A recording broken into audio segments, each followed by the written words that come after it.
السلام علیکم لسنر، کیسے ہیں آپ؟ میں امید کرتی ہوں آپ سب خیریت سے ہوں گے۔ اللہ تعالی ہم سب کو اپنے حفظ و امان میں رکھے اور شیطان کے شر سے بچائے، آمین۔ چلتے ہیں آج کی اسٹوری کی طرف۔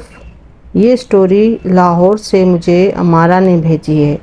وہ کہتی ہیں ہم گھر میں کل 5 افراد تھے، امی، ابو، میں اور 2 بھائی۔ بھائی مجھ سے بڑے تھے۔ میرے والد کا اپنا کاروبار تھا۔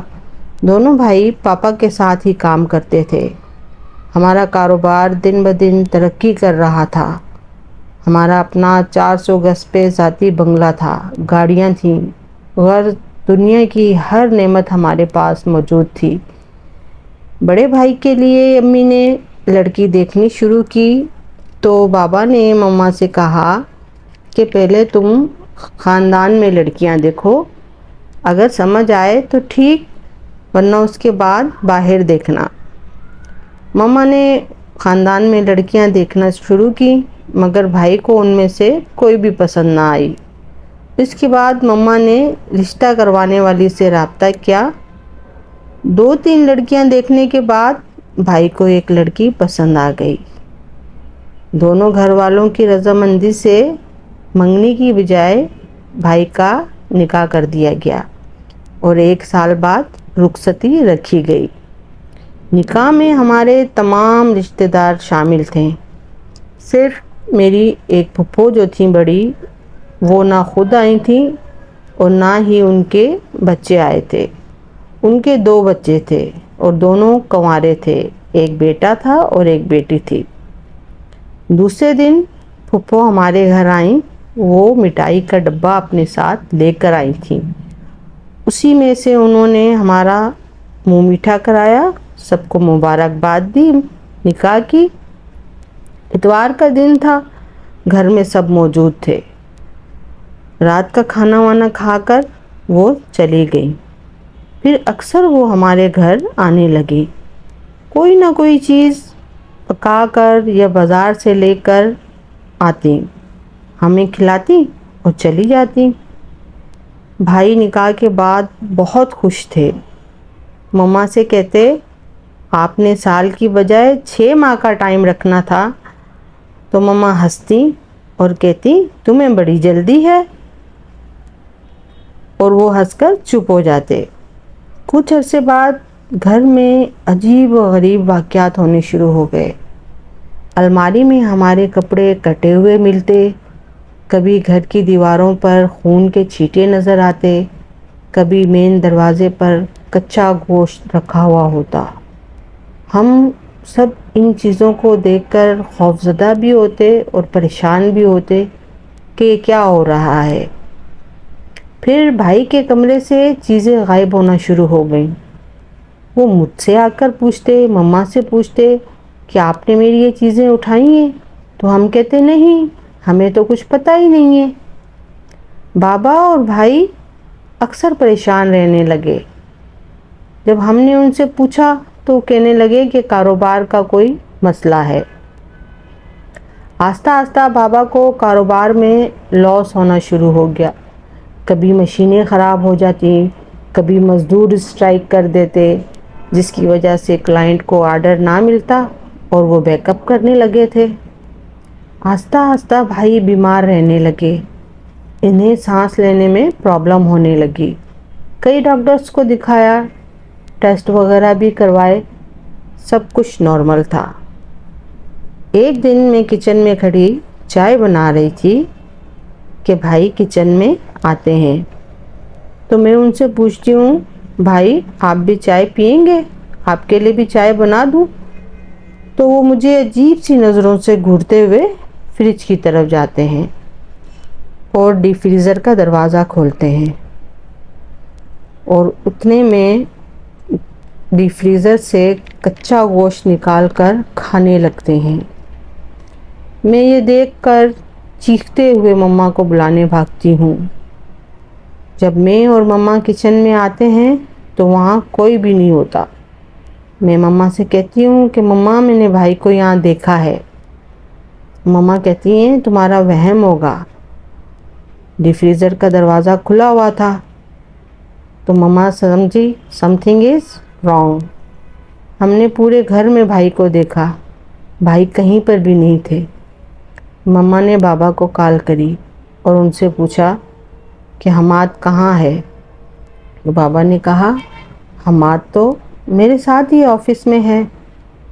جب رات کو بھائی اور بابا گھر پہ آئے تو مما نے انہیں آج کا سارا واقعہ سنایا۔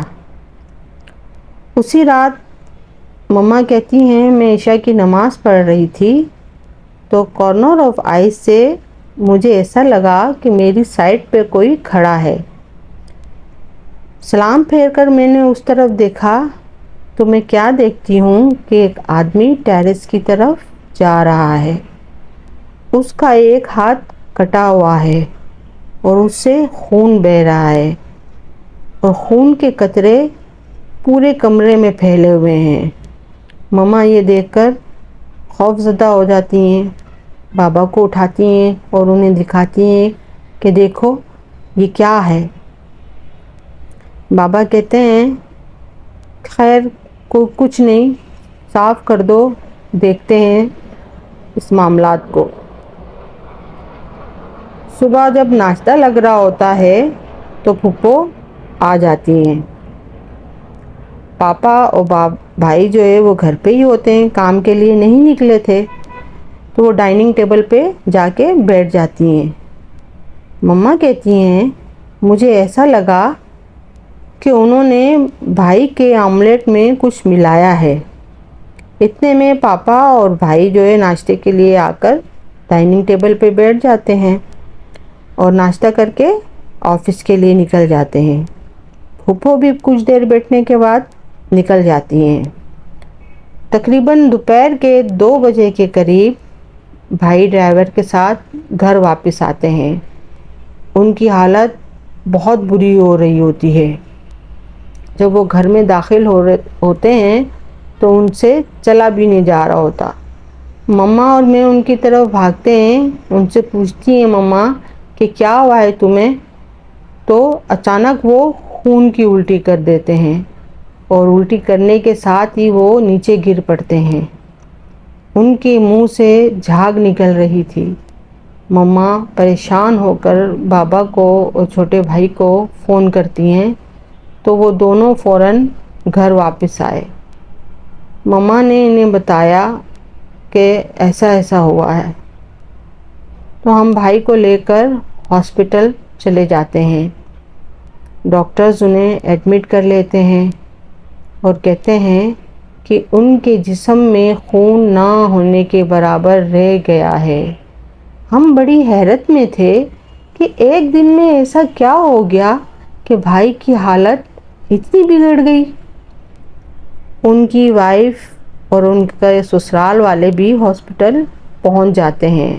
ہمارے دوسرے رشتہ دار بھی بھائی کی عیادت کرنے کے لیے آ رہے تھے۔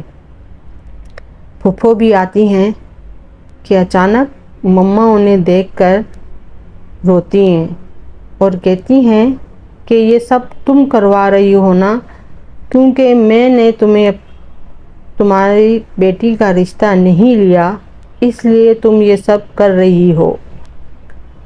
تو پھپھو رونے لگتی ہیں اور پاپا سے بولی دیکھیں بھائی، بھابھی مجھ پر الزام لگا رہی ہیں۔ پاپا نے مما کو ڈانٹا اور کہا کہ یہ تم کیا بول رہی ہو، ایسا کچھ نہیں ہے۔ بٹ مما بار بار یہی کہہ رہی تھیں کہ یہ سب انہوں نے ہی کیا ہے، کیونکہ مما کو شک تھا ان پر اور مما نے انہیں ڈائننگ ٹیبل پر کچھ ملاتے ہوئے دیکھ لیا تھا، لیکن بابا مما کی بات پر یقین نہیں کر رہے تھے۔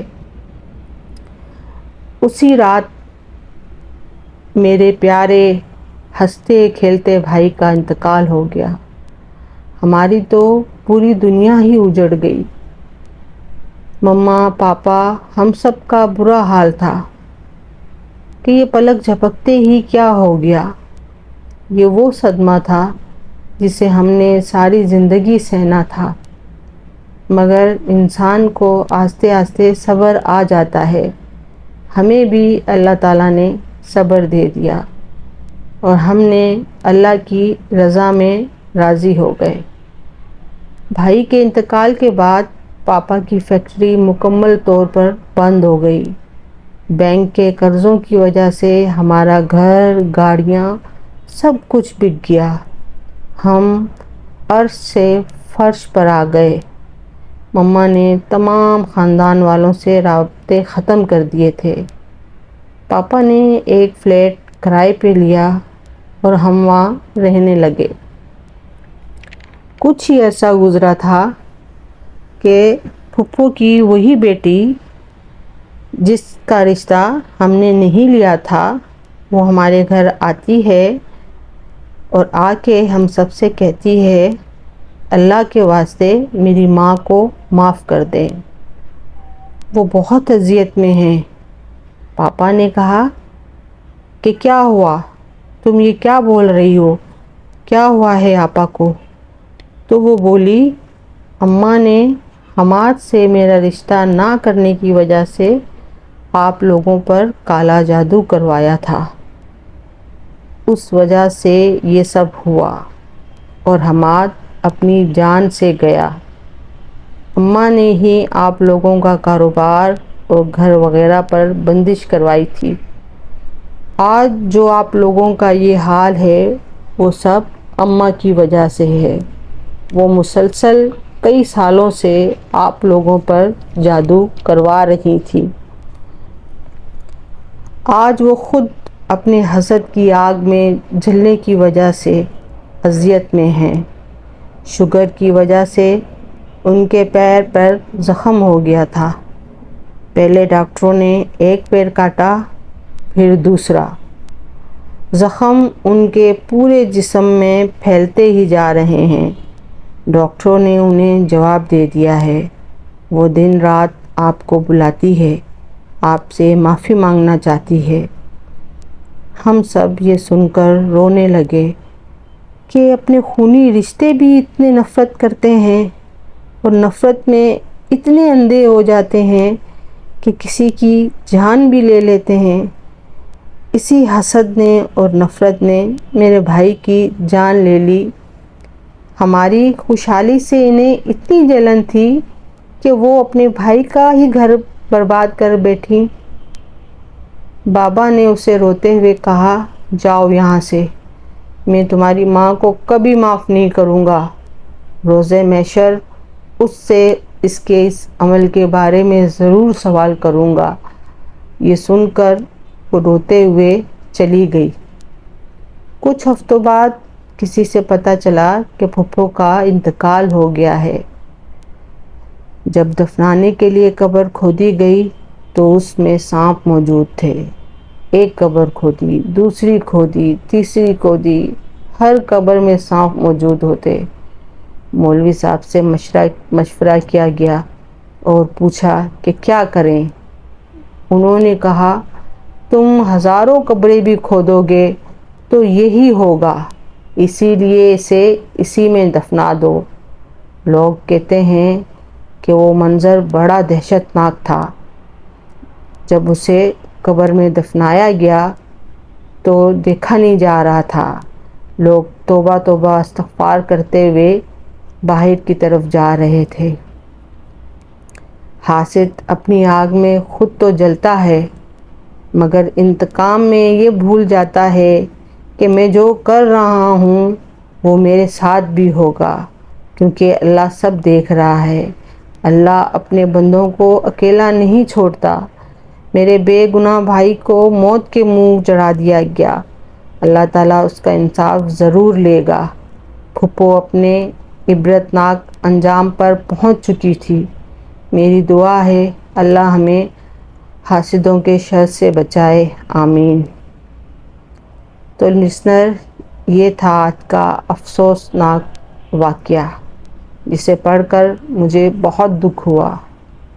میری دعا ہے اللہ تعالیٰ ہم سب کو اپنی امان میں رکھے اور شیطان کے شر سے بچائے۔